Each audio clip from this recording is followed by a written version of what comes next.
Hello everyone.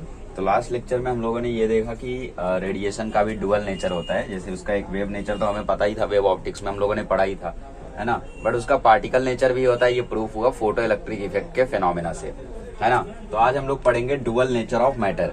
Matter का भी dual nature होता है, मतलब जैसे लाइट वेव है लेकिन पार्टिकल की तरह भी बिहेव कर सकती है, वैसे ही मैटर एक पार्टिकल है लेकिन वो लाइट के वेव की तरह भी बिहेव कर सकता है, ठीक है। बल्कि ऐसा कहा डी ब्रोय ने कि हर एक मूविंग पार्टिकल के साथ, ठीक है, mind the definition, mind the law क्या है, मूविंग पार्टिकल के साथ, हर एक मूविंग पार्टिकल के साथ एक वेव एसोसिएटेड होता है और उस वेव का कुछ ना कुछ वेवलेंथ होता है, ठीक है। इस चीज को आगे हम लोग देखेंगे जब हम लोग डी ब्रोय हाइपोथेसिस पढ़ेंगे। हाँ भाई, डी ब्रॉगली, डी ब्रॉली, जो भी आप बोलते थे उसका करेक्ट प्रोनाउंसिएशन होता है डी ब्रोय, ठीक है, टेक्स्ट बुक में लिखा हुआ है। तो डी ब्रोय हाइपोथेसिस आप लोग वहां पे देखेंगे तो आप लोगों को पता चलेगा कि भाई क्या है, कैसे है। फिर उसके बाद हम पढ़ेंगे डी ब्रोय वेवलेंथ, ठीक है। तो काफी इंपॉर्टेंट टॉपिक्स हैं वो, ये क्यों हो रहा है, ठीक है। तो उसके बाद बट हम लोग शुरू में थोड़ा सा पहले रिवीजन करते हैं, थोड़ा सा हम लोगों ने जो कुछ देखा फोटो इलेक्ट्रिक इफेक्ट के अलावा। फोटो इलेक्ट्रिक इफेक्ट के बाद ये हुआ कि भाई जो लोग थे वो क्या, अपना जो लोग लाइट को एक वेव मानते थे उन्होंने क्या किया, अपना एक्सप्लेनेशन देना शुरू किया। मतलब उन्होंने बताना शुरू किया कि भाई देखो फोटो इलेक्ट्रिक इफेक्ट हो रहा है तो वेव थियरी के हिसाब से ऐसे ऐसे हो सकता है, ठीक है। बट उनका एक्सप्लेनेशन एक के बाद गलत होता गया। लेकिन फिर भी जब बहुत सारे लोग उसी चीज को बोल रहे थे तो फिर भी लोगों के अंदर डाउट रह गया, है ना। तो हुआ ऐसा कि 1924 में कॉम्पटन नाम के साइंटिस्ट ने एक एक्सरे का एक्सपेरिमेंट किया जिसमें scattering of X rays due to electron उन्होंने दिखाया, ठीक है। उस एक्सपेरिमेंट के बाद ये प्रूव कर दिया उन्होंने कि भाई लाइट एक पार्टिकल की तरह बिहेव कर सकती है, ठीक है। लेकिन फिर भी वो बहस चलती रही कि भाई डाइफ्रैक्शन क्या है, फिर डाइफ्रैक्शन हो गया, यंग्स डबल स्लिट एक्सपेरिमेंट हो गया, ये सारे एक्सपेरिमेंट तो तभी पॉसिबल है जब एक लाइट वेव की तरह बिहेव करे, है ना। तो लाइट अगर वेव की तरह बिहेव करे तो डाइफ्रैक्शन जैसे एक्सपेरिमेंट्स पॉसिबल है, और अगर लाइट पार्टिकल की तरह बिहेव करे तो ये स्कैटरिंग वगैरह और ये फोटो इलेक्ट्रिक इफेक्ट वाले एक्सपेरिमेंट्स पॉसिबल है। उसके बाद सब लोगों ने मतलब काफी डिस्कशन किया, बट एट दी एंड उन लोग इस नतीजे पर पहुंचे कि लाइट के पास दोनों फिनोमेना है, वेव नेचर भी है, पार्टिकल नेचर भी है, ठीक है। कुछ कुछ केसेस में पार्टिकल नेचर उसका डोमिनेट करता है और कुछ कुछ केसेस में उसका वेव नेचर डोमिनेट करता है, ठीक है। मतलब जैसे कुछ लोगों को होता है ना स्प्लिट पर्सनैलिटी, तो कुछ कुछ केसेस में उनकी दूसरी वाली पर्सनैलिटी एक्टिवेट हो जाती है तो वो उनकी ओरिजिनल पर्सनैलिटी पे भारी पड़ जाती है। तो वैसे ही लाइट एक वेव है लेकिन फिर भी कुछ कुछ केसेस में क्या, उसका पार्टिकल नेचर जो है वो डोमिनेट कर जाता है, ठीक है। तो ये डिस्कशन वगैरह होके इस रिजल्ट को फाइनलाइज किया गया, ठीक है। तो इस तरीके से फिर लाइट का जो डुअलिटी था वो प्रूव हो गया कि भाई लाइट डुअल नेचर कैरी करती है, कुछ केसेस में उसका वेव नेचर डोमिनेट कर जाता है, कुछ केसेस में उसका पार्टिकल नेचर डोमिनेट कर जाता है, बट करता है, ठीक है, ऐसा था। अच्छा, उसके बाद आप लोगों को दिया गया एक फोटोसेल नाम का टॉपिक। फोटोसेल क्या करता है, बेसिकली लाइट एनर्जी को इलेक्ट्रिकल एनर्जी में कन्वर्ट करता है, ठीक है। मतलब फोटोसेल कुछ और नहीं है बल्कि इसमें फोटो इलेक्ट्रिक इफेक्ट ही होगा। तो इसका यूज वगैरह लोग काउंटिंग वगैरह में कर सकते हैं। जैसे मान लो कोई मॉल है और वहां पे काउंटिंग करनी है कितने लोग आए, ठीक है। तो होगा क्या, अगर आप वहां पे एक फोटो सेल लगा के रखोगे तो और कोई जगह से अल्ट्रावायलेट रेडिएशन का आपने सोर्स लगा रखा है, ठीक है, आपने एक टॉर्च मार रखी है जहां से अल्ट्रावायलेट रेडिएशन आ रही है, या फिर जैसे आप लोगों ने देखा होगा आप जब एंटर करते हो, ठीक है, तो आप लोग ऐसा एक केस रहता है, इस केस के थ्रू आप एंटर करते हो, मतलब ऐसा एक वे रहता है, डोर रहता है, ठीक है। एनीवेयर डोर तो नहीं रहता है, इसके ऊपर कुछ कुछ रहता है। जब आप इस पे एंटर करते हो तो बीप करके साउंड भी आता है ना। वैसे तो वो डिटेक्टर वगैरह रहता है कि भाई सब कुछ सही है या नहीं, है ना। बट जनरली क्या, मतलब आप इसमें वो भी कर सकते हो, ऊपर एक अल्ट्रावायलेट का सोर्स लगा दो अल्ट्रावायलेट रेडिएशन का, और नीचे एक फोटो सेल लगा दो। तो होगा क्या, यहाँ से अल्ट्रावायलेट रेडिएशन आ रही है और नीचे एक फोटो सेल लगा रखा है। तो फोटो सेल क्या करेगा, इस लाइट एनर्जी को इलेक्ट्रिकल एनर्जी में कन्वर्ट करेगा। मतलब बेसिकली यहाँ से जो लाइट सोर्स आएगा उसके कारण उसके अंदर फोटो इलेक्ट्रिक इफेक्ट होगा और उसके कारण उसके अंदर फोटो करंट जनरेट होगा, ठीक है। तो जब आप इसमें एंटर करोगे तो उतने देर के लिए फोटो करंट रुक जाएगा, क्योंकि आप जब इसमें एंटर करोगे तो अल्ट्रावायलेट रेडिएशन आपसे ऑब्स्ट्रक्ट हो जाएगी और यहां तक नहीं पहुंच पाएगी, और यहां तक नहीं पहुंच पाएगी तो फोटो करंट क्या होगा, फोटो करंट इंटरप्ट हो जाएगा। फिर आप पास कर गए, फिर दूसरा बंदा आया दोबारा इंटरप्ट कर जाएगा, तीसरा बंदा आया तीसरी बार इंटरप्ट कर जाएगा। तो ऐसे ऐसे नंबर ऑफ टाइम्स इंटरप्टेड, ठीक है, कितने बार फोटो करंट इंटरप्ट हुआ, उस तरीके से आप पता कर सकते हो कि भाई कितने लोग इस वे से पास हुए, है ना। तो फोटो सेल का यही सारा यूज है। बाकी इसका वर्किंग वगैरह कुछ आ गया तो उसके लिए मैं आपको डायग्राम वगैरह बना के दे देता हूँ। खैर, इसका जो डेफिनेशन है वो यही है कि photo cell is a device which converts light energy into electrical energy, ठीक है। It is a device which converts light energy into electrical energy. और कैसे करती है वो भी मैंने आपको बता ही दिया। इसके अंदर वही फोटो इलेक्ट्रिक इफेक्ट वाला फिनोमेना होता है इसकी वर्किंग में, ठीक है। लाइट जब इस पे पड़ती है, अल्ट्रावायलेट रेडिएशन वगैरह कोई भी लाइट जब इस पे पड़ेगी तो फोटो इलेक्ट्रिक इफेक्ट होगा, फोटो इलेक्ट्रिक इफेक्ट होगा तो फोटो करंट जनरेट होगा। तो हुआ क्या, बेसिकली लाइट एनर्जी आई, आपने उसको इलेक्ट्रिकल एनर्जी में कन्वर्ट कर दिया, ठीक है। Light energy to electrical energy. तो ये क्या होता है, ये होता है आपका फोटो सेल। बाकी इसका मैं आप लोगों को स्कीमेटिक डायग्राम बना के दे देता हूँ। तो नॉर्मली यही है, देखिए यहाँ पे आप लोग देख सकते हो, एमीटर है कैथोड का, कलेक्टर है एनोड का। यहाँ से लाइट आई, एमीटर से क्या हुआ, फोटो इलेक्ट्रिक इफेक्ट हुआ। और बेसिकली यहाँ पे photo sensitive material, photo sensitive metal ना यूज करके लोग क्या करते हैं कि कोई एक फोटो सेंसिटिव मटेरियल लेते हैं और उसकी कोटिंग कर देते हैं इसके ऊपर। मतलब जैसे अभी तक क्या होता था, हम एक मेटल प्लेट लेकर आते थे और उस पर फोटो इलेक्ट्रिक इफेक्ट कराते थे। अब जरूरी नहीं है ना हर बार कि हम लोग उस मेटल प्लेट को हर जगह यूज ही कर सके। तो यहाँ पे इन लोगों ने क्या किया, बेसिकली उस मेटल प्लेट को ना यूज करके उसकी एक एक मटेरियल लिया और उसकी एक लेयर निकाली, ठीक है। एक लेयर निकाली, एक थिन फिल्म, फिल्म मतलब क्या, लेयर, एक पतली सी लेयर निकाली और उसकी यहाँ पे कोटिंग कर दी, मतलब यहाँ पे उसको लगा दिया, ठीक है। और उस कोटिंग करने के बाद क्या हुआ, वो वैसे ही बन गया फिर फोटो सेंसिटिव, है ना।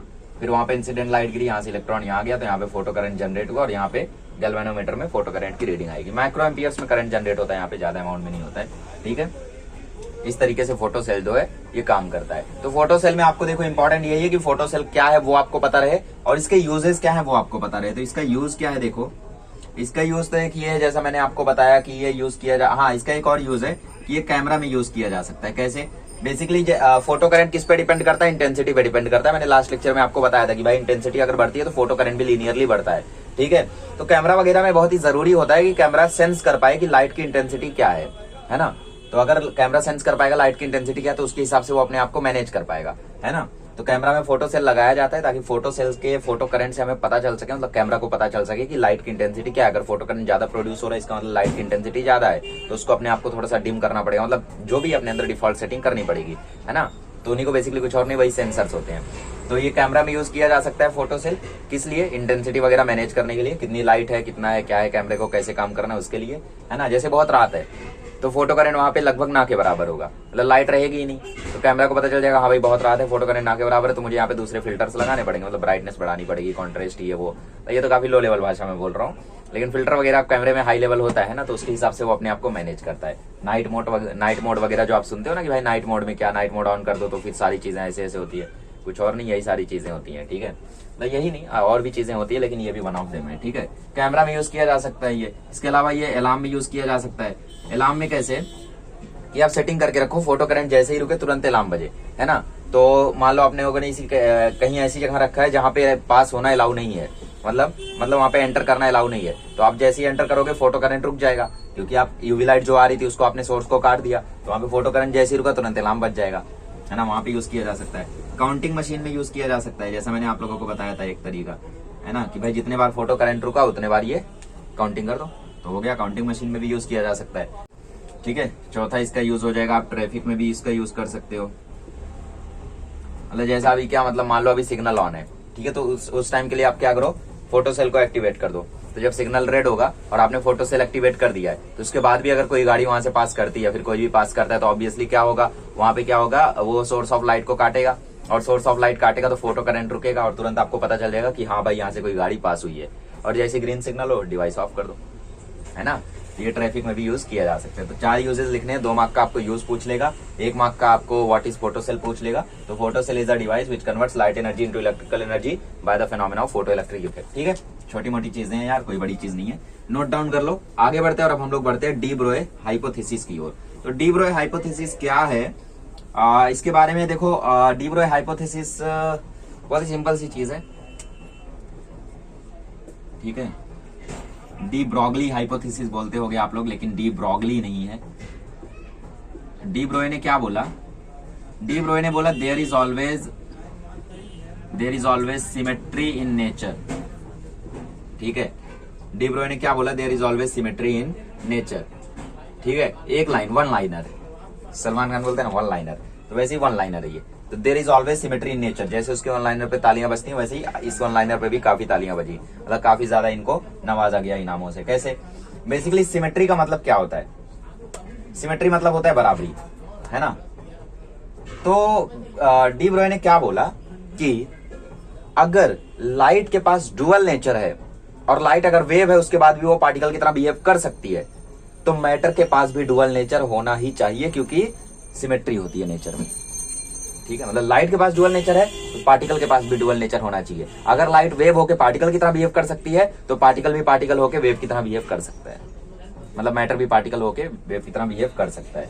ठीक है, तो इन्होंने क्या बोला, इन्होंने बोला if light has dual nature then particle can also have dual nature. ठीक है, तो डी ब्रॉय ने क्या बोला, डी ब्रॉय ने बोला एवरी मूविंग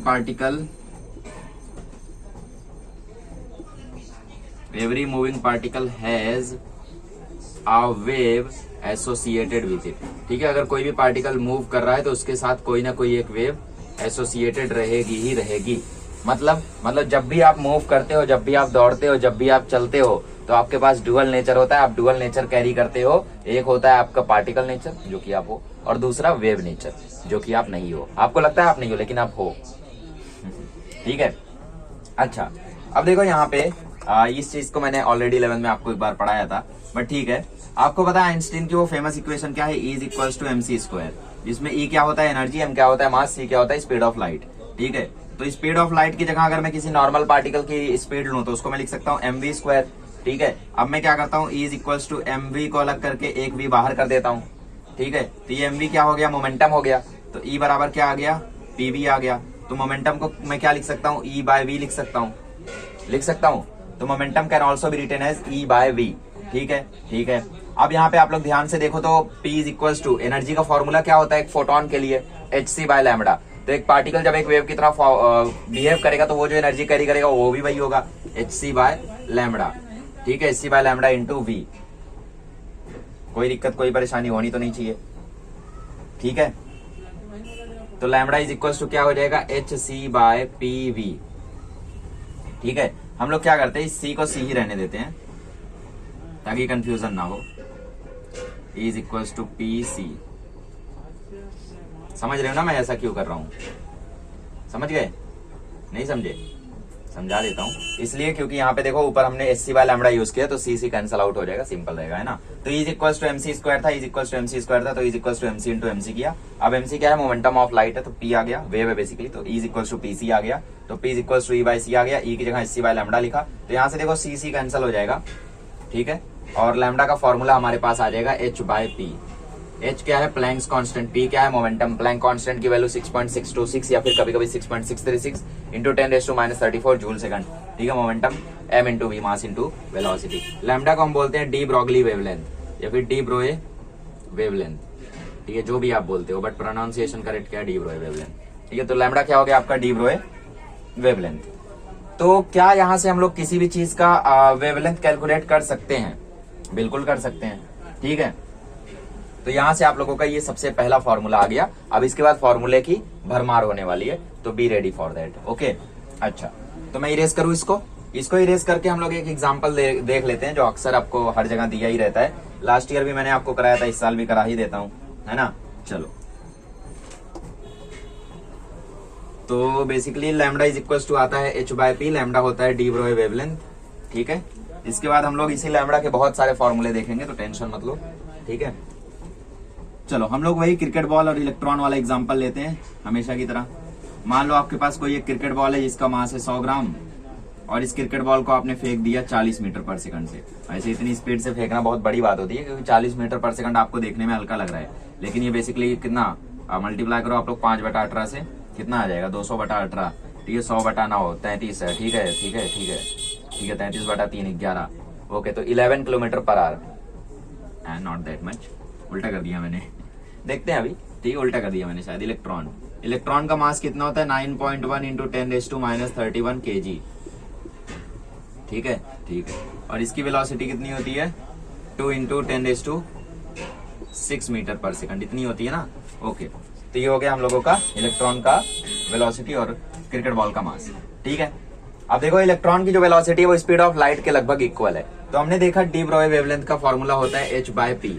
ठीक है, p क्या होता है, मोमेंटम को हम लोग लिख सकते हैं mv। तो लैम्बडा बराबर h/mv भी हम लोग वापर सकते हैं, बल्कि यही वापरना है। ठीक है, ठीक है, अब देखो वेलोसिटी जो है ये 40 मीटर पर सेकंड है, मीटर पर सेकंड है। ठीक है, किलोमीटर पर आवर में कन्वर्ट करना है तो डिवाइडेड बाय 1000 करो, मल्टीप्लाइड बाय 3600 करो। ठीक है। तो 0 0 0 0 0 0, ठीक है, 36 चौका 144, हाँ मैंने उल्टा कर दिया था, बिल्कुल 18/5 आएगा। ठीक है, तो 144 किलोमीटर पर आवर से तो कभी आप लोग कार भी नहीं चलाए होगे, तो एक क्रिकेट बॉल कैसे फेंक सकते हो। ठीक है, तो ये स्पीड काफी होती है इमेजिन करने में, मीटर पर सेकंड में आपको कम लग रहा था, लेकिन 144 किलोमीटर पर आवर से बॉल फेंकना पॉसिबल नहीं है ना।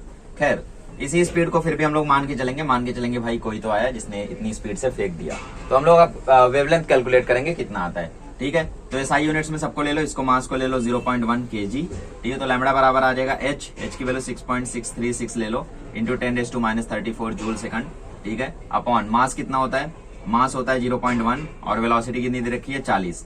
ठीक है, तो 0.1 हो जाएगा 6.636 को 6 ले लो, इंटू 10⁻34 और अपॉन में 0.1 इंटू 40 आ जाएगा 4। ठीक है, तो 4 से इसको काट दो, तो 4 से इसको काटोगे तो 1.5 इंटू 10⁻34। ये लैम्बडा देख रहे हो कितना कम आ रहा है, इमेजिन भी कर सकते हो इतना लैम्बडा। ठीक है, मतलब ये कितना हो गया 0.34 बार 0 फिर 15 या फिर 33 बार 0 फिर 15। ठीक है, मतलब इतना कम आ रहा है लैम्बडा आपका। तो बताओ इतना कम जब लैम्बडा आपका आ रहा है तो इसका कोई सेंस है क्या, नहीं है। लेकिन देखा जाए तो कोई ना कोई सेंस है, क्यों, क्योंकि कुछ तो है ना, ऐसा नहीं है कि जीरो है, कुछ तो है ना। अगर आप इलेक्ट्रॉन का निकालो लैम्बडा, तो लैम्बडा आएगा h/mv अगेन, h की वैल्यू वही 6.626 इंटू 10⁻34 या 36 ले लो, आपकी मर्जी। मास है 9.1 इंटू 10⁻31, वेलोसिटी है 2 इंटू 10⁻6। ठीक है, इसको 6 ले लो, 9 को 9 ले लो, इसको 2 ले लो, -31 और +6 हो गया -25 और यहाँ पे आया -34, -34 + 25 हो जाएगा -9 और अपॉन में आया 18, 6 त्रिका। ठीक है, ये आ जाएगा 3.3, 0.33 तो 3.3, हाँ तो 3.3 एंगस्ट्रॉन्ग। तो इसका लैम्बडा तो काफी आ गया, इसका वेवलेंथ तो काफी आ गया, 3 एंगस्ट्रॉन्ग मतलब काफी है यार। ठीक है, जैसे मैं आपसे बोलूं 1 नैनोमीटर, सॉरी जैसे मैं आपसे बोलूं 1000 नैनोमीटर, तो 1000 नैनोमीटर पता है आप नेक्ड आई से देख सकते हो, क्यों, क्योंकि 1000 नैनोमीटर मतलब 1 माइक्रोमीटर। ठीक है, 1000 इंटू 10⁻93, ठीक है, 3 -9 -6, ठीक है, 10⁻6, ठीक है, तो 1 माइक्रोमीटर, तो 1 माइक्रोमीटर आप अपनी आंखों से देख सकते हो। ठीक है, और थोड़ा जूम करो तो आप इसको भी देख सकते हो मैग्नीफाइंग ग्लास से। तो बेसिकली एक वेव है, जिस वेव का एक वेवलेंथ है कितना है 3.3 एंगस्ट्रॉन्ग, जबकि इलेक्ट्रॉन तो एक पार्टिकल है, इसीलिए तो इलेक्ट्रॉन बाद में प्रूव हो गया था कि नहीं इलेक्ट्रॉन एक वेव है, पार्टिकल नहीं है। 11th याद है ना 11th का, चलो मैं वो डायलॉग नहीं बोलूंगा अब। ठीक है, और क्रिकेट बॉल की बात करें तो क्रिकेट बॉल का वेवलेंथ बहुत कम है, लेकिन फिर भी है ना। तो यहाँ से डी ब्रोए का जो हाइपोथेसिस था वो सही साबित हुआ, बेसिकली यहाँ से ज्यादा सही साबित हुआ, क्योंकि इलेक्ट्रॉन को उन्होंने एक वेव प्रूव कर दिया। ठीक है, तो इसके बाद उन्होंने ये बोलना शुरू किया कि भाई जो भी पार्टिकल हमारे पास अवेलेबल होते हैं उन सभी के पास कुछ ना कुछ एक वेव एसोसिएटेड होता है, जिसका वेवलेंथ हम लोग दे सकते हैं h/p से। h/p से, p क्या है, मोमेंटम, मोमेंटम का फॉर्मूला होता है मास इंटू वेलोसिटी, तो h/mv से हम लोग उसका फॉर्मूला हम लोग मतलब उसकी वैल्यू दे सकते हैं। ठीक है, तो ये उनका मानना था। ठीक है, कोई दिक्कत नहीं हमें मानने में, आप मानो। ठीक है, तो इसी वेवलेंथ के फॉर्मूले को उन्होंने काफी बार क्या किया, मॉडिफाई किया। तो मॉडिफाई करके जितने भी टाइप के फॉर्मूले बने उन सभी फॉर्मूले की हम लोग थोड़ी सी प्रैक्टिस करते हैं।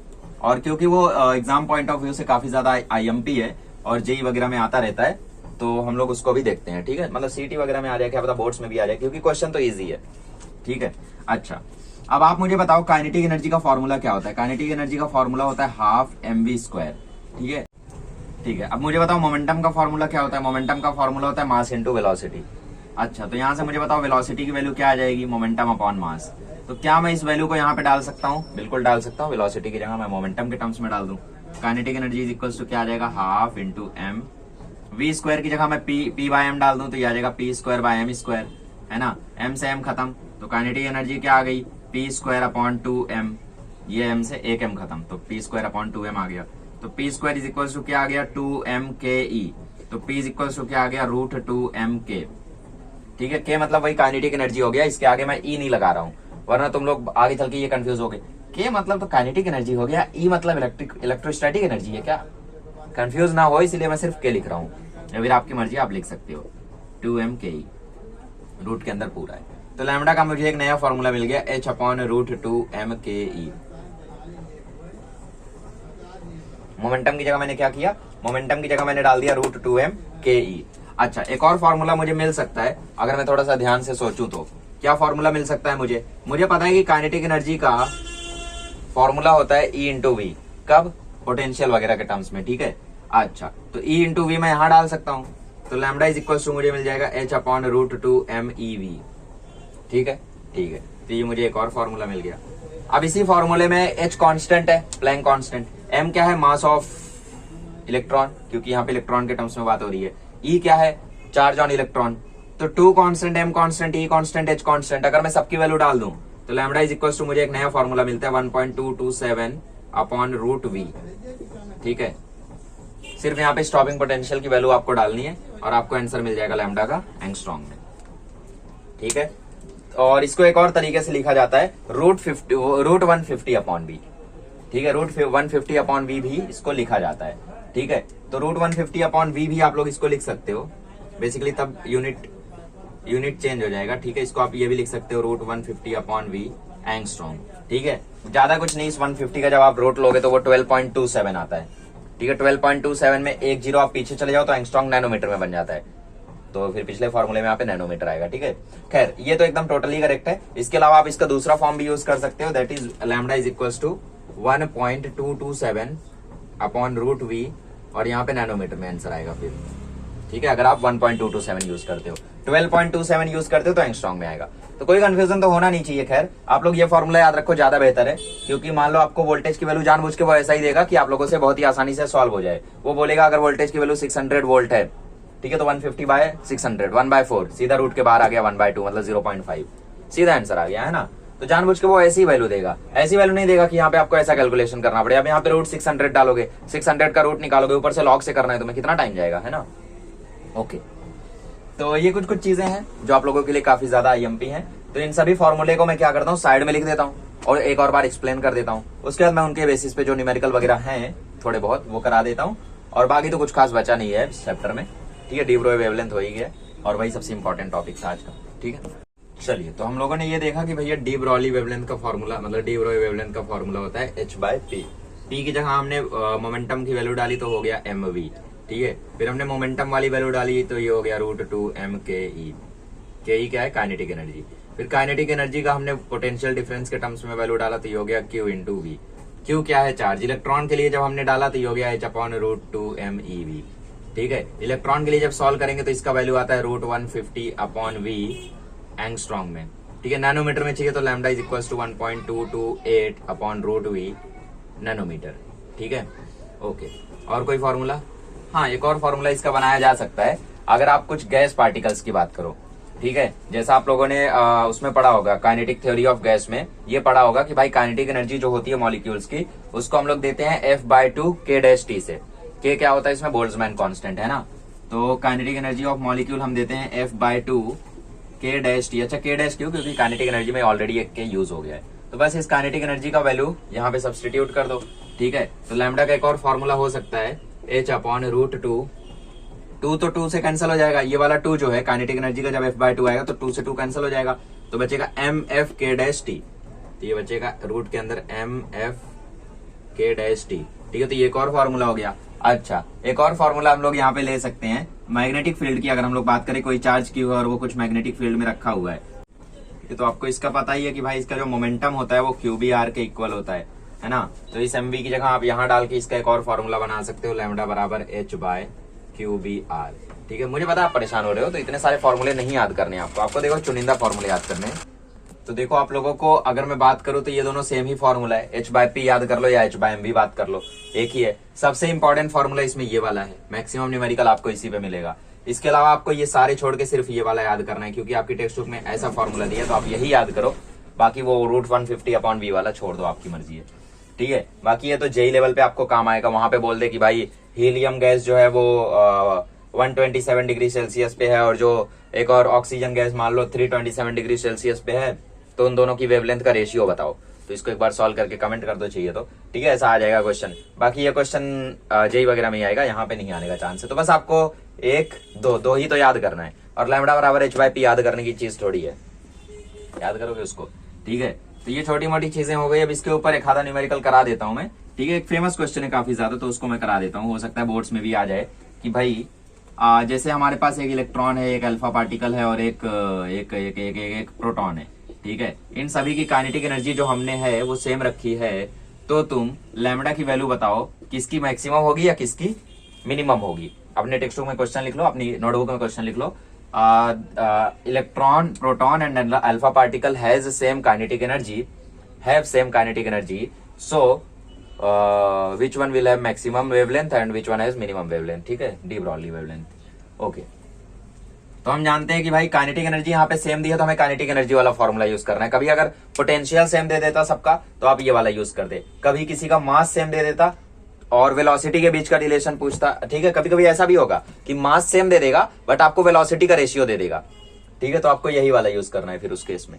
ठीक है, या कभी कभी ऐसा होगा कि आपको वेलोसिटी का भी रेशियो देगा और मास भी चेंज कर देगा, तो भी आपको यही यूज करना है।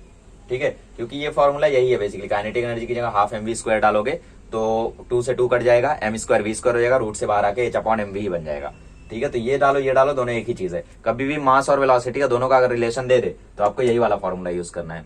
ठीक है, जे लेवल पे बात कर रहा हूँ, बोर्ड्स पे ये सब आएगा नहीं। बोर्ड्स पे ज्यादा से ज्यादा क्या वो क्रिकेट बॉल का कैलकुलेट करवा देगा लैम्बडा, या फिर किसी चलते हुए इंसान का कैलकुलेट करवा देगा, इलेक्ट्रॉन का कैलकुलेट करवा देगा, उससे ज्यादा कुछ नहीं करवाएगा। ठीक है, तो चाहिए तो इलेक्ट्रॉन का याद ही कर लो, 3.7 एंगस्ट्रॉम, 3.7 एंगस्ट्रॉम। ठीक है, अच्छा, तो लैम्बडा बराबर हमें काइनेटिक एनर्जी वाला फॉर्मूला यूज करना है, क्योंकि यहाँ पे काइनेटिक एनर्जी सेम दी है। कभी अगर पोटेंशियल सेम देता तो हम लोग ये यूज करते, क्योंकि हर एक का चार्ज अलग अलग हो सकता है। प्रोटॉन पे +1, इलेक्ट्रॉन पे -1, अल्फा पार्टिकल पे +2 का होता है। ठीक है, तो वो अलग अलग केसेस है। खैर, काइनेटिक एनर्जी सेम है तो हम 2m के यूज करेंगे, और सबके लिए काइनेटिक एनर्जी सेम है तो लैम्बडा ऑफ इलेक्ट्रॉन अगर लिखेंगे हम, तो लैम्बडा ऑफ इलेक्ट्रॉन क्या आएगा, h/√2 mass of electron kinetic energy. Lambda of proton लिखेंगे तो क्या आएगा, h/√2 mass of proton kinetic energy. ठीक है, lambda of helium, alpha particle क्या होता है, हीलियम न्यूक्लियस, तो h/√2 m of alpha kinetic energy. ठीक है, अब क्या करो, तीनों को डिवाइड कर दो। ये डिवाइड करने की जगह आप लोग सीधा सीधा अगर देख रहे हो तो 2 कांस्टेंट है, काइनेटिक एनर्जी कांस्टेंट है, h कांस्टेंट है, तो जो लैम्बडा है वो डिपेंड कर रहा है √m पर। इसका मतलब ये है कि जिसका मास सबसे कम होगा उसका वेवलेंथ सबसे ज्यादा होगा। तो मुझे एक बात बताओ, हीलियम अल्फा पार्टिकल, इलेक्ट्रॉन और प्रोटॉन में सबसे कम मास किसका होता है, इलेक्ट्रॉन का मास सबसे कम होता है, तो इलेक्ट्रॉन का वेवलेंथ सबसे ज्यादा होगा। फिर प्रोटॉन और अल्फा पार्टिकल में किसका ज्यादा होता है, अल्फा पार्टिकल का सबसे ज्यादा होता है, तो प्रोटॉन उसके बाद आ जाएगा, तो लैम्बडा ऑफ प्रोटॉन, फिर उसके बाद आएगा अल्फा पार्टिकल का। अगर आपको पता ना हो तो इलेक्ट्रॉन का मास होता है 1/1837 AMU, ये प्रोटॉन का होता है 1 AMU और अल्फा का होता है 4 AMU एटॉमिक मास यूनिट के टर्म्स में। अल्फा क्या है, हीलियम न्यूक्लियस, तो हीलियम का एटॉमिक मास 4 है ना। बाकी इलेक्ट्रॉन का आप लोग वैसे टर्म्स में देखोगे तो वैसे में भी आपको पता है कि प्रोटॉन का जो मास है वो ज्यादा होता है ना, कुछ 1000 गुना या 10,000 गुना ऐसा ज्यादा होता है ना। बट फिलहाल इतना तो आपको याद ही है ना, किसका ज्यादा होता है किसका कम होता है, तो इस तरीके से आ जाएगा ऑर्डर। कभी आपको अगर ये बोल दिया कि they are moving with the same velocity, ठीक है, ओके, तो वही हो जाएगा h/mv, फिर से आंसर सेम आएगा। ठीक है, कभी आपको कुछ और पूछ लिया कि there are 3 charges, one is having +2 charge, other one is having +4 charge, other one is having +16 charge. ठीक है, so find the relation between the lambda. ठीक है, ऐसा मतलब हाई लेवल पे ये सारे क्वेश्चन आ सकते हैं, बाकी यहाँ पे उतना पॉसिबल नहीं है। ठीक है, तो ये डी ब्रॉय वेवलेंथ के बारे में छोटी मोटी चीजें हो गई, बाकी इससे ज्यादा आपको कुछ भी नहीं करना है, इससे ज्यादा आपको कुछ पूछेगा भी नहीं वो। ठीक है, बोर्ड से उसको शर्मिंदा थोड़ी होना है ऐसा कुछ पूछ के, तब ऐसा कुछ नहीं पूछना है कि वो खुद ही पूछने के बाद सोचे कि मैंने क्या पूछ लिया बच्चों से, है ना। तो ये फिलहाल ये फॉर्मूले नोट डाउन कर लो, बाकी इसमें कुछ भी नहीं है। अब हम लोग देखते हैं डेविसन एंड जर्मर एक्सपेरिमेंट, काफी ज्यादा इंपॉर्टेंट है और उसी के साथ चैप्टर कंप्लीट हो जाएगा और कुछ नहीं है ना। चलो देखो, तो यहाँ पे आपको क्वेश्चन में एक और क्वेश्चन हम लोग देख लेते हैं, उसके बाद आगे बढ़ते हैं। इसमें बोल रहा है मोमेंटम जो है उसको 4% से घटा दिया गया, तो परसेंटेज चेंज पता करो लैम्बडा में। तो परसेंटेज चेंज का सबसे पहली बात आपको फॉर्मूला पता रहना चाहिए। परसेंटेज चेंज का फॉर्मूला होता है चेंज अपॉन ओरिजिनल इंटू 100, या इसका एक और फॉर्मूला होता है, क्या होता है, final minus initial upon initial into 100। But final minus initial upon initial में वो फील नहीं आता है, इस फॉर्मूले में फील है। कैसे, कोई इंसान में कोई परसेंटेज आपको निकालना है तो आप परसेंटेज कैसे निकालते हो, जिस चीज का परसेंट निकालना है वो ऊपर रखते हो, टोटल वैल्यू को नीचे रखते हो, मल्टीप्लाई बाय 100 कर देते हो। जैसे आपको चेंज कितने परसेंट का आया है वो निकालना है, तो आप पहले ऊपर रखो चेंज, नीचे रखोगे पहले कैसा था, तभी तो पता चलेगा कितना परसेंट चेंज हुआ है। तो ऊपर रखो चेंज, नीचे रखो पहले कैसा था मतलब ओरिजिनल, इंटू 100 तो आएगा ही परसेंटेज है। तो दोनों फॉर्मूले में से कोई भी आपको जमता है तो कोई भी आप याद कर सकते हो, ऐसा कोई वो नहीं है। ठीक है, फाइनल माइनस इनिशियल बेसिकली क्या हो गया, चेंज हो गया, इनिशियल क्या हो गया, ओरिजिनल हो गया, तो बात तो वही है ना। अच्छा, तो लैम्बडा बराबर h/p वाला फॉर्मूला हम यूज कर लेते हैं, है ना। चलिए, तो हम लोग मान लेते हैं कि भाई पहले कुछ 100 था, ठीक है, एक वैल्यू एज्यूम करके कर लेते हैं। तो लैम्बडा बराबर h/p, तो लैम्बडा बराबर पहले मोमेंटम मान लेते हैं 100 था, 4% घटा है, मतलब इसमें से 4 घटा दो तो h/96 हो गया। ठीक है, ये हो गया फाइनल वैल्यू, ये हो गया इनिशियल वैल्यू, सॉल्व कर दो तो h/96 minus h/100 upon h by initially कितना था 100 इंटू 100। ठीक है, सॉल्व करोगे तो 4% आ जाएगा। मैं इसमें क्या बताऊं आपको। ठीक है, 100 माइनस 96 4h, और ये प्लस में आएगा वैल्यू। ठीक है, प्लस में आएगा, इसका मतलब इंक्रीज हुआ है। अगर माइनस में आता तो मतलब डिक्रीज हुआ है, मतलब मोमेंटम इन्होंने घटाया तो ऑब्वियस ही बात है ना, मोमेंटम के इनवर्सली प्रोपोर्शनल है। मोमेंटम घटा तो वेवलेंथ बढ़ेगा, है ना। तो ऐसे ही होगा, तो 4% आएगा। इसका आंसर सॉल्व करके देख लो। बाकी आप चेंज से भी निकाल सकते हो। इसका एक शॉर्टकट भी होता है, वो एरर वाला शॉर्टकट जो मैं आपको पिछले साल बताया करता था। लैम्डा बराबर एच बाई वी में थोड़ा एरर वाला फॉर्मूला लगाओ तो आ जाएगा डेल्टा लैम्डा बाय लैम्डा बराबर delta H by H plus delta P by P. खत्म, दैट्स इट। ठीक है, डेल्टा एच बाय एच कितना चेंज आया, एच में कितना चेंज आया, पी में। तो एच में तो कोई चेंज आएगा नहीं, ये तो कांस्टेंट चीज है, तो हटाओ इसको। पी में चेंज कितना है 4% का, तो डेल्टा पी की जगह आ जाएगा 4।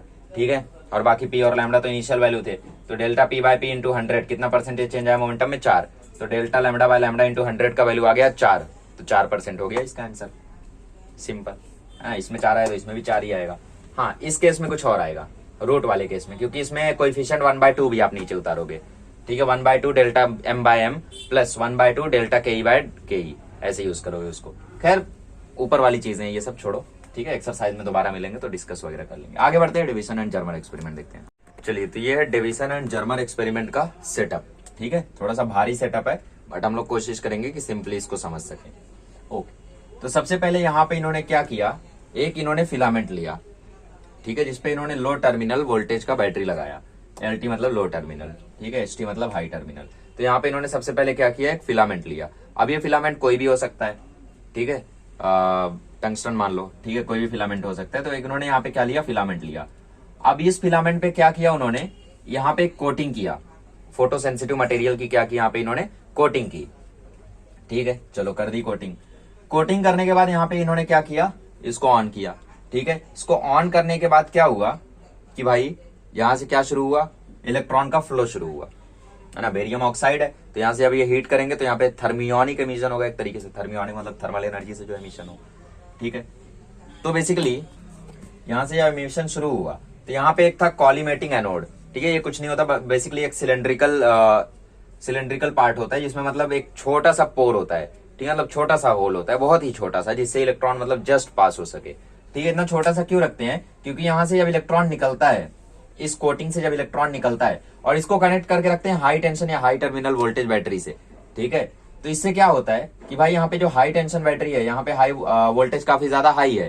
ठीक है, तो इससे होगा क्या कि ये जो एनोड है ये अपनी तरफ इलेक्ट्रॉन को बहुत ही तेजी से खींचेगा, क्योंकि यहाँ पे वोल्टेज बहुत ज्यादा है और इलेक्ट्रॉन भी यहाँ पे से काफी तेज भागेंगे। मतलब बेरियम ऑक्साइड की कोटिंग से यहाँ से इलेक्ट्रॉन निकल तो रहे हैं, बट बहुत ही ज्यादा स्लोली निकल रहे हैं, है ना, क्योंकि यहाँ पे जो बैटरी है वो काफी लो वोल्टेज की है। ठीक है, लो टेंशन। तो यहाँ से जब इलेक्ट्रॉन निकलेगा धीरे धीरे जब यहाँ से इलेक्ट्रॉन निकलेगा तो यहाँ पे एनोड पे क्या है, बहुत ज्यादा हाई वोल्टेज है। हाई वोल्टेज के कारण इलेक्ट्रॉन बहुत ही तेजी से जुप करके उस छेद से पास होगा।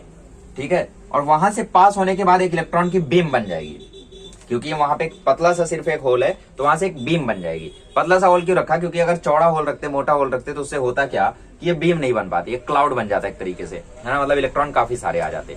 अच्छा, उससे पहले मैं मोटो बताना भूल गया डिवीजन एंड जर्मर एक्सपेरिमेंट का। डिवीजन एंड जर्मर एक्सपेरिमेंट चलो मोटो इसके बाद ही बता देंगे ना। हाँ, तो यहाँ पे एक बीम बन गया, एक लाइन बन गई इलेक्ट्रॉन की, ऐसे लाइन से इलेक्ट्रॉन जा रहे हैं। यहाँ पे रखा है निकल क्रिस्टल। ठीक है, निकल क्रिस्टल से अब इलेक्ट्रॉन टकरा रहे हैं, तो खटाखट बॉम्बार्डमेंट हो रहा है, तो वहां से इलेक्ट्रॉन निकल रहे हैं। अब वहां से जब इलेक्ट्रॉन निकल रहे हैं तो उनकी जो बीम है वो डायफ्रेक्ट हो जा रही है। हाँ, याद आया डायफ्रेक्शन, वेव ऑप्टिक्स में डायफ्रेक्ट हो जा रही है। डायफ्रेक्शन में क्या होता था कि भाई कहीं पे मैक्सिमम बनता था, कहीं पे मिनिमम बनता था, मतलब कहीं पे ज्यादा ब्राइट होता था, कहीं पे कम ब्राइट होता, फिर ज्यादा ब्राइट कम ब्राइट, ऐसा मतलब अलग अलग होता था। तो यहाँ पे भी वही हुआ, जब यहाँ से इलेक्ट्रॉन ऐसे टकराया, खट करके जब यहाँ पे आया, तो कहीं पे ज्यादा डिफ्लेक्शन आ रहा है, कहीं पे कम डिफ्लेक्शन आ रहा है। एक मूवेबल डिटेक्टर है। ठीक है, मतलब कलेक्टर है बेसिकली एक तरीके से। तो कहीं पे इलेक्ट्रॉन की बीम ज्यादा कलेक्ट हो रही है, कहीं पे कम कलेक्ट हो रही है, फिर ज्यादा कलेक्ट हो रही है, कहीं पे कम कलेक्ट हो रही है। मतलब ये एक तरीके से डायफ्रेक्शन शो कर रहा है। और ये डायफ्रेक्शन शो करना तो प्रॉपर्टी ऑफ वेव है, मतलब वेव की प्रॉपर्टी है। तो ये इलेक्ट्रॉन डायफ्रेक्शन कैसे शो कर रहा है फिर, क्या इसका मतलब इलेक्ट्रॉन वेव है? हाँ यार, ये हो सकता है। सेटअप समझा? नहीं समझा? यहां पे हमारे पास एक फिलामेंट था, जिसमें लो वोल्टेज की बैटरी है। मान लो ये वोल्टेज 4 वोल्ट 2 वोल्ट, बहुत ही कम वोल्टेज है। ठीक है, यहाँ पे एक बेरियम ऑक्साइड की कोटिंग लगा रखी है, जो कि आपकी टेक्स्ट में मेंशन नहीं किया है। कोटिंग में क्या हुआ, इलेक्ट्रॉन निकला यहाँ से। ठीक है, यहाँ से आपने वोल्टेज दिया, यहाँ से इलेक्ट्रॉन निकला, बहुत ही स्लो निकला। फिर यहाँ पे जो कॉलीमेटिंग एनोड है, ठीक है, सिलेंड्रिकल पार्ट है, इसमें एक छोटा सा होल है, बहुत ही छोटा सा, इलेक्ट्रॉन जस्ट पास हो सके। इसको कनेक्ट कर रखा है बहुत ही हाई वोल्टेज बैटरी से। इस हाई वोल्ट से अब यहाँ पे कनेक्शन आया तो यहाँ पे काफी ज्यादा वोल्टेज जनरेट हुआ, तो इलेक्ट्रॉन बहुत ही तेजी से अट्रैक्ट हुआ। अब तेजी से अट्रैक्ट हुआ तो जुब जुब जुब जुब जुब जुब करके एक लाइन बन गई, एक बीम बन गई, और छोटा सा होल था तो एक लाइन से एक बीम बन गई इलेक्ट्रॉन की। और ये जो बीम बनी इलेक्ट्रॉन की वो टकराई निकल क्रिस्टल से, निकल क्रिस्टल से टकरा के थीटा एंगल पे वो डिफ्लेक्ट हुई। लेकिन डिफ्लेक्ट होने के बाद बीम जो है वो डायफ्रैक्ट हो गई, मतलब कहीं पे ज्यादा कलेक्ट हो रहा है, कहीं पे कम कलेक्ट हो रहा है, कहीं पे ज्यादा कलेक्ट हो रहा है, कहीं पे कम कलेक्ट हो रहा है। कौन? इलेक्ट्रॉन। तो अगर ये एक पार्टिकल है, अगर इलेक्ट्रॉन एक पार्टिकल है तो थीटा एंगल पर सारे के सारे यहाँ पे आ जाने चाहिए सिंपली, कोई और दिक्कत होनी नहीं चाहिए। लेकिन थीटा एंगल पर ना आके कहीं पे ज्यादा आ रहा है, कहीं पे कम आ रहा है, कहीं पे ज्यादा आ रहा है, कहीं पे कम आ रहा है। तो ये तो प्रॉपर्टी ऑफ वेव है, डायफ्रैक्शन इसी को तो बोलते हैं, पढ़े हो ना वेव ऑप्टिक्स। गैल्वेनोमीटर लगी रखा था, मूवेबल डिटेक्टर लगी रखा था, कलेक्टर था, और ये वैक्यूम चैम्बर है, मतलब अंदर कोई हवा नहीं है। ठीक है, ये जो रेक्टेंगल मैंने बना रखा है जिसके कारण फिगर थोड़ा खराब हुआ, इसको हम लोग वैक्यूम चैम्बर बोलते हैं। ठीक है, मतलब यहाँ पे हवा वगैरह नहीं है। तो यहाँ से जब इलेक्ट्रॉन टकराया तो पार्टिकल तो है नहीं अब, क्यों? क्योंकि अलग अलग जगह पे अलग अलग तरीके से ये कलेक्ट हो रहा है, कहीं पे ज्यादा है, कहीं पे कम है, मतलब कहीं पे मैक्सिमम है, कहीं पे मिनिमम है। तो एक तरीके का डायफ्रैक्शन हो गया। डायफ्रैक्शन तो वेव शो करती है, तो क्या इलेक्ट्रॉन वेव है? जी हाँ। इसी एक्सपेरिमेंट के बाद से ये प्रूव हो गया कि इलेक्ट्रॉन जो होता है वो डायफ्रैक्शन शो कर सकता है, जो कि एक वेव की प्रॉपर्टी है। तो इलेक्ट्रॉन एक वेव की तरह बिहेव कर सकता है। तो डेविसन एंड जर्मर एक्सपेरिमेंट काफी ज्यादा क्रांतिकारी का एक्सपेरिमेंट था, जिसने प्रूव कर दिया कि इलेक्ट्रॉन क्या कर सकता है, एज अ वेव बिहेव कर सकता है। तो आपको एग्जाम में अगर डेविसन एंड जर्मर एक्सपेरिमेंट लिखने आता है, लिख लोगे अब आराम से, कोई दिक्कत कोई परेशानी होगी? नहीं होगी, क्योंकि ये सेटअप में कुछ भी नहीं है खास। ठीक है, सेटअप में क्या बनाना हार्ड है बताओ? ये फिलामेंट नहीं बना पाओगे, आराम से बना ले जाओगे, ये नहीं बना पाओगे, ये सिंपल है। हाँ, ये बनाना थोड़ा एक चैलेंजिंग काम है। तो अगर ये तुमसे नहीं बनता है तो यहां से ऊपर से एक ले जाना। ठीक है, बाई चांस अगर भूल गए तो यहां से ऐसे ले गए और यहां से ऐसे करके ले गए, यहां पे ऐसा कनेक्ट कर दो और यहां पे लिख दो हाई वोल्टेज बैटरी। ठीक है, पूरा लिखना high voltage battery, simple. Because वही चीज है, इसको बस सेटअप बना के थोड़ा प्रॉपर सर्किट बना के इन्होंने दिखाया, बट काम वही है। ठीक है, तो सिंपल है, डायग्राम काफी सिंपल है। तो डेविसन एंड जर्मर एक्सपेरिमेंट का डायग्राम मैं रिकमेंड करूंगा 2 से 3 बार आप जरूर प्रैक्टिस करें और अच्छे से इसको समझ लें। ठीक है, अब इसको अपने वर्ड्स में आपको लिखना है। ठीक है, electron releases from this filament and there is high voltage connection in the collimating anode, so the electron gets acceleration and the accelerated electron makes a beam and when it deflects from the nickel crystal it gets diffracted which is the property of a wave, so it shows diffraction but it cannot show diffraction as it is a particle but it is showing diffraction but it मतलब अपने शब्दों में लिखना। ठीक है, तो diffraction यहाँ पे हुआ जो कि एक वेव की प्रॉपर्टी, इसलिए इलेक्ट्रॉन को एक वेव उसके बाद से इंट्रोड्यूस करने जाने लगा। ठीक है, तो यहाँ से फिर भाई वेव पार्टिकल डुअलिटी की बातें चलती रही कि भाई वेव एक लाइट एक पार्टिकल है या फिर लाइट एक वेव है। एंड में ये मान लिया गया कि हाँ भाई लाइट के पास दोनों नेचर है, इलेक्ट्रॉन के पास भी दोनों नेचर है। इलेक्ट्रॉन पार्टिकल है, मतलब एक मैटर है, लेकिन फिर भी वो एक रेडिएशन मतलब वेव की तरह बिहेव कर सकता है। ठीक है, ऐसा माना जाने लगा। उसके बाद से बस यही बहस खत्म हुई, और उसके बाद से फिर मतलब बहस तो खत्म नहीं हुई, आज भी खैर एक्सपेरिमेंट्स चलते रहते इलेक्ट्रॉन के ऊपर तो। ठीक है, बट अभी तक हमें इतनी जानकारी है कि भाई इलेक्ट्रॉन जो है वो एक वेव की तरह बिहेव करता है और लाइट जो है वो कभी कभी एक पार्टिकल की तरह बिहेव करती है। सिंपल, आसान, कोई परेशानी ना। तो ये हो गया डेविसन एंड जर्मर एक्सपेरिमेंट। क्या प्रूफ किया इसने? कि electron is a particle, sorry electron can behave as a wave. ठीक है, क्या प्रूफ किया इसने? इलेक्ट्रॉन कैन शो ठीक है, यहां पे लिख देता हूं, this experiment proved that electron shows diffraction which is a property of wave. ठीक है, लास्ट ईयर आपको अगर याद हो तो 11th में स्ट्रक्चर ऑफ एटम पढ़ाते समय मैंने आपको इस एक्सपेरिमेंट के बारे में जिक्र किया था। ठीक है, कि इलेक्ट्रॉन का देखो यहाँ पे बहस चल रहा था और उसके बाद ऐसा हुआ कि भाई डेविसन एंड जर्मर आए, उन्होंने अपना एक्सपेरिमेंट किया डायफ्रैक्शन का, और एक्सपेरिमेंट सफल होने के बाद ये प्रूव कर दिया उन्होंने कि एक इलेक्ट्रॉन वेव है। ऐसा मैंने बताया था आपको, बट उसके पीछे की कहानी इतनी बड़ी थी वो मैंने यहाँ बता दिया, है ना। तो सब कुछ कनेक्टेड है यार, पढ़ाई देखो कितनी इंटरेस्टिंग चीज है, 11th की चीज 12th में कनेक्टेड है ना। ओके, तो ये छोटी मोटी चीजें हैं, इनको नोट डाउन कर लो, अच्छे से समझ लो, बाकी कुछ डाउट आता है तो आप कमेंट कर सकते हो। ठीक है, अच्छा यहाँ पे एक और चीज है कि भाई इन्होंने क्या किया, एक्सपेरिमेंटली वैल्यू कैलकुलेट किया इलेक्ट्रॉन के लैम्बडा की। अब एक्सपेरिमेंटली उन्होंने कैसे कैलकुलेट किया था, वो गए थे वेव ऑप्टिक्स वाले चैप्टर में। वेव ऑप्टिक्स में आपने वो फॉर्मूला पढ़ा होगा 2d sin theta equal to n lambda. तो वहां पे डिस्टेंस बिटवीन स्लेट्स है ना, थीटा, ये सारी वैल्यूज डाल के उन्होंने जब लैम्बडा की वैल्यू कैलकुलेट की थी 2d sin theta equal to n lambda से, तो वहां पे उनको वैल्यू मिली थी समथिंग 0.165। ठीक है, वहां से वो उन्हें मिला, कितना मिला, 0.165 नैनोमीटर इलेक्ट्रॉन का वेवलेंथ। तो वो एक एक्सपेरिमेंटल सेटअप हो गया कि भाई सेटअप बनाया उन्होंने और फिर उसके बाद लैम्डा कैलकुलेट किया 2d sin थीटा बराबर एन लैम्डा से, जो कि आपकी टेक्स्ट बुक में नहीं दिया, उन्होंने डायरेक्टली बोल दिया है, ठीक है। बट मुझे कैसे पता, एनसीईआरटी ठीक है। अच्छा, एक और चीज कि भाई जब बोर्ड्स में कैलकुलेट किया, मतलब बेसिकली जब उन्होंने थ्योरेटिकली कैलकुलेट किया, ये तो एक्सपेरिमेंटल कैलकुलेशन हो गया, ठीक है। जब थ्योरेटिकली कैलकुलेट किया तो लैम्डा बराबर 1.227 अपॉन रूट वी, तो यहाँ पे वी की वैल्यू उन्होंने डाली 50 या 40 कितना तो था, ठीक है। जब उन्होंने 54 रूट 54, ठीक है, तो 54 जब इन्होंने डाला तो 1.227 अपॉन रूट 54, तो ये समथिंग 7 के राउंड आएगा। तो 1.227 को जब 7 से डिवाइड करोगे तो 0.1 देख रहे हो, 0.152 मतलब 7 6 जा 42 है ना। तो वैसा थोड़ा रिलेटेड वैल्यू इनको मिला, कितना मिला, लैम्डा का वैल्यू इनको मिला 0.167 नैनोमीटर, ठीक है। रूट की जगह कितना डाला, रूट 54 डाला जब इन्होंने, रूट 54 वोल्ट, ठीक है, जितने वोल्टेज पे यहाँ पे था इलेक्ट्रॉन का पोटेंशियल डिफरेंस जो भी है, तो यहां से इनको मिला 0.167 नैनोमीटर। तो एक्सपेरिमेंटल जो था वो थ्योरेटिकल को मैच किया, तो यहां से जो डी ब्रोय हाइपोथेसिस था वेरीफाई हो गया, ठीक है। हेंस डी ब्रोय हाइपोथेसिस वेरीफाइड, ठीक है, डी ब्रोय हाइपोथेसिस वेरीफाइड। तो यहां से जो उन्होंने अपना हाइपोथेसिस डाला था कि भाई हर एक पार्टिकल के पास भी थोड़ा सा वेव नेचर एसोसिएटेड होना चाहिए, तो इलेक्ट्रॉन के लिए वेरीफाई हो गया, और यहां से इनका जो लैम्डा का फॉर्मूला था वो काफी ज्यादा यूज होने लगा, मतलब ट्रू मान लिया गया, ठीक है। अब इसके बाद आगे क्या हुआ कि भाई वेव नेचर पार्टिकल नेचर पे बहस चलती रही, मतलब कभी भी अगर लाइट के पार्टिकल नेचर की बात होती तो वही equal to SC by lambda वगैरह चीजें यूज होती। जब एक पार्टिकल के वेव नेचर की बात होती तो वहां पे फिर मोमेंटम और स्पीड ऑफ लाइट और स्पीड ऑफ पार्टिकल की बातें होती है ना, मास की बातें होती, ई बराबर पी बाय सी वगैरह, है ना। तो यही सारी चीजें, ई बराबर पीसी, आई एम सॉरी, ई बराबर पीसी, ठीक है। तो यही सारी चीजें थी जो चलती रही। उसके बाद मतलब लोगों ने एट दी एंड मान लिया कि भाई जो रेडिएशन होता है उसका दो नेचर होता है, और जो इलेक्ट्रॉन होता है इसका भी दो नेचर होता है, मतलब मैटर का भी कहीं ना कहीं दो नेचर हो सकता है। ये तो यहाँ पे चैप्टर कंप्लीट होता है। बाकी थ्योरेटिकल चीजें आप चाहो तो थोड़ा बहुत इसमें रीड कर सकते हो, वैसे उसमें कुछ है नहीं, ठीक है, काम का। बाकी हम लोग एक्सरसाइज में मिलेंगे तो इसके क्वेश्चन आंसर्स करेंगे। इसका एक्सरसाइज थोड़ा आईएमपी है, इसके एक्सरसाइज से क्वेश्चन आपको आ सकता है, ठीक है। तो इसका एक्सरसाइज हम लोग नेक्स्ट लेक्चर में सॉल्व करेंगे इसके चैप्टर के, और बाकी अगले लेक्चर में मिलेंगे तो हम लोग इसका नेक्स्ट चैप्टर पढ़ेंगे, that is structure of atom and nuclei, ठीक है। बाकी कुछ इसमें है नहीं, आप लोग चाहो तो देख सकते हो, एक बार टेक्स्ट रीड कर लो, कुछ छूट गया हो तो आप लोग पढ़ लेना। ये छोटी मोटी जानकारी, मतलब फैक्ट वगैरह कुछ कुछ छूट गया हो तो आप लोग देख लेना। चलिए आगे बढ़ते हैं, और अब हम लोग अब पढ़ेंगे अगला chapter, that is structure of atom and nuclei. Thank you so much.